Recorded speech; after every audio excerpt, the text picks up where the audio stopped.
현재 미국 은행들의 연이은 고비와는 반대로 주식과 가상자산은 엄청난 랠리를 보여주고 있습니다. 하지만 가장 큰 문제는 바이든의 말처럼 현재 은행 위기가 전혀 걱정할 일이 아닌지, 아니면 2008년에 필적하는 또 다른 은행 위기가 다가오고 있는 것인지라고 할 수 있겠습니다. 오늘은 약 40년의 투자 경력에서 많은 위기를 겪은 ARK Invest의 CEO, 돈남 언니로 알려진 캐시우드의 생각을 들어보려고 하는데요. 그럼 본격적으로 영상 시작하기 전 여러분, 앞으로 더 많은 소식과 정보 전할 테니 좋아요, 구독으로 세계 경제와 디지털 자산 관련 소식, 크립토나와 함께 하세요. 캐시우드는 현재 경제 상황에서 무슨 일이 일어나고 있는지, 그리고 그 근본적인 문제는 무엇인지, 또한 현 금융 위기를 더 심각하게 받아들여야 할지에 대해 이야기하고 있는데요. 마지막으로 이 혼란스러운 상황에서 가상자산은 왜 엄청난 랠리를 보여주고 있는지에 대해 말하고 있습니다. 그럼 우선 현재 미국 경제에서 일어나고 있는 모든 문제들의 근본적인 이유인 Fed에 대한 캐시우드의 따끔한 지적을 먼저 들어보시겠습니다. In March, the month of March, especially around this time, specifically this week, the market tends to go through cathartic moments, either coming out of a bear market or perhaps relapsing into a bear market. And here we are again. And often the trigger is something financial, something in the banking system. There are three areas, though, that the Biden administration is willing to cut spending. The first is the Small Business Administration. Well, small businesses are the biggest job generators. And I think I read somewhere in mulling over this budget that one of the reasons to this is they want to stop employment or slow it down so that the Fed will slow down. That's kind of interesting. And we've been suggesting that if there were no changes in Fed policy, that we would see a decline in M2 for the first time since the Great Depression in the 1920s. And here we are. January was the first negative month. So now these declines are becoming more serious. And we've been expecting some issues to show up as a result. Another clue that monetary policy is too tight is the yield curve. The yield curve, so the difference between long-term interest rates and short-term interest rates, is inverted, which means long-term interest rates, which are usually higher than short-term interest rates, are actually lower than short-term interest rates. And we've been saying for some time that it means that growth and or inflation are going to disappoint on the low side of expectations within the next year.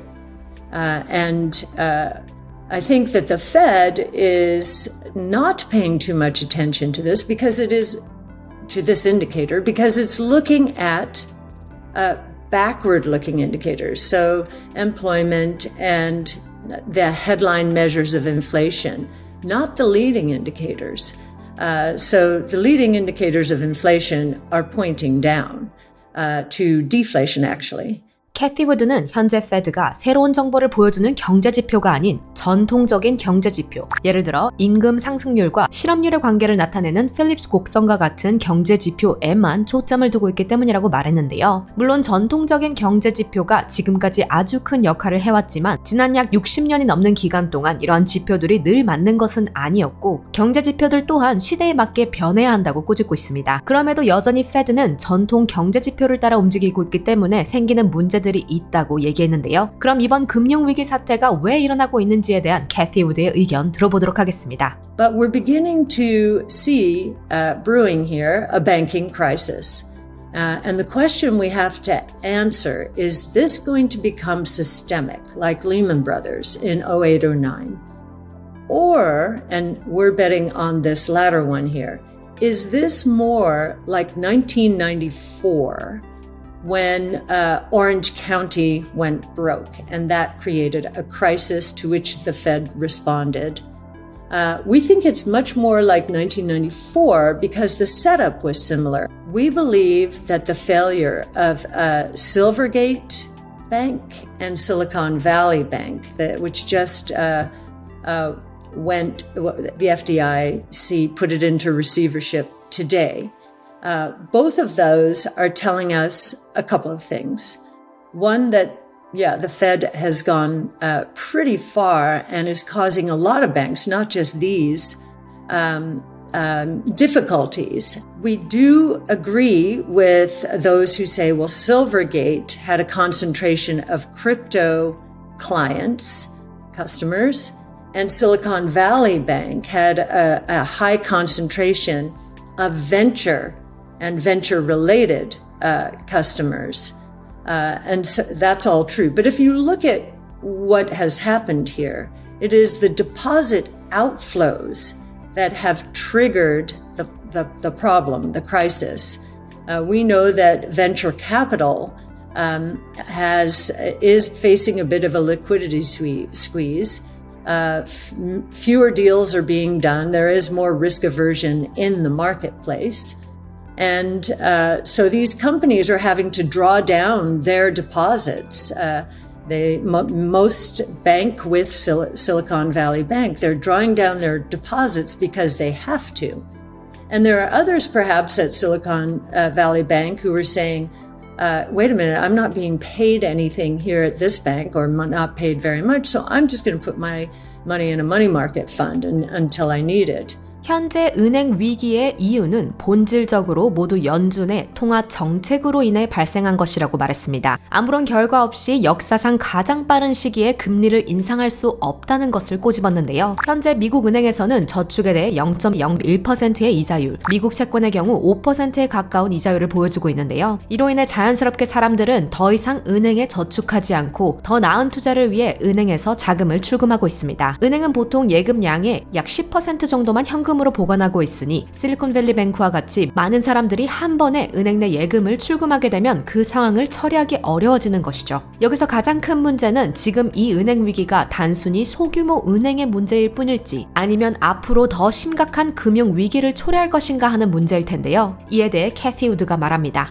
And I think this time, just to cut to the quick here, I do believe that with the banking failures that we are seeing, Silvergate Bank, Silicon Valley Bank, and there may be a few more regionals, but we do not think this is a systemic banking problem. We do think it will cause a different kind of conversation at the Fed. We've been talking for a while about monetary policy and signals that that monetary policy had gone too far in terms of tightening. And I do think bank failures are a wake-up call very often for policymakers generally and the Fed specifically. So we think that's going to be the case this time as well.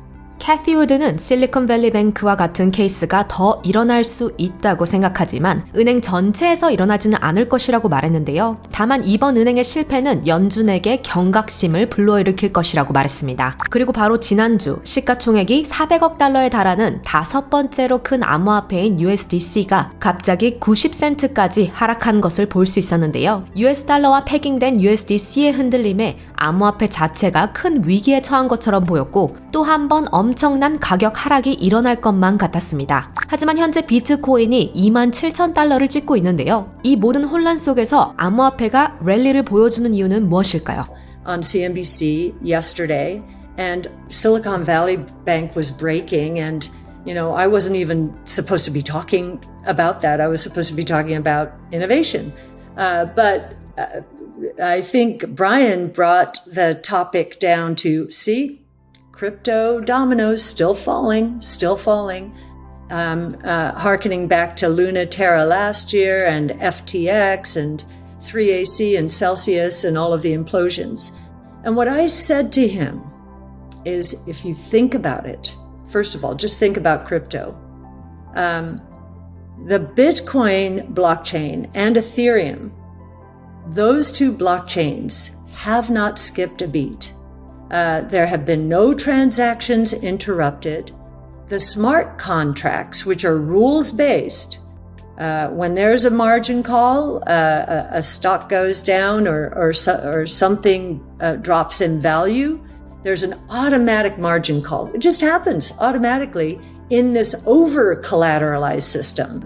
So this is nothing to do with crypto. In fact, Silicon Valley Bank, I don't think you're going to see a mention of crypto at all there. So it has nothing to do with crypto, but it does have something to do with what happens during banking crisis usually. 3월은 금융시장에서 매우 변동성이 큰 달이 될 것 같은데요. 현재 많은 사람들이 지금 제2의 2008년이라고 믿고 있지만 캐시우드는 그렇게 생각하진 않습니다. 캐시우드는 이번 은행 위기가 소규모 은행에 영향을 미칠 것이고 페드가 정책을 바꿔야 한다는 경각심을 불러일으킬 것이라고 말하고 있는데요. 이번 랠리의 주된 이유는 이렇게 말할 수 있을 것 같습니다. 비트코인이 2008년 잘못된 자금 관리와 전통은행의 구제금융 이후 그 대안으로 만들어진 가상자산이기 때문이 아닐까 하는데요. 구제금융이 필요하지 않으면서 연중무휴 1년 365일 하루 24시간 운영되고 모든 것이 투명하게 공개되는 가상자산의 장점이 기존 은행보다 더 믿을 수 있는 자산이라고 여겨지는 것으로 보입니다. 분명 암호화폐, 가상자산도 그 한계점이 있지만 결국 궁극적으로는 기존 은행 시스템의 한계를 느끼고 이를 극복하기 위해 만들어졌기 때문에 지금 이 위기에서 빛을 발하는 게 아닐까 생각하는데요. 그럼 오늘 영상 여기까지 공유드리며 관련해 여러분들의 의견 자유롭게 코멘트로 공유해주시면 감사하겠습니다. 모두들 다시 만날 때까지 아디오스!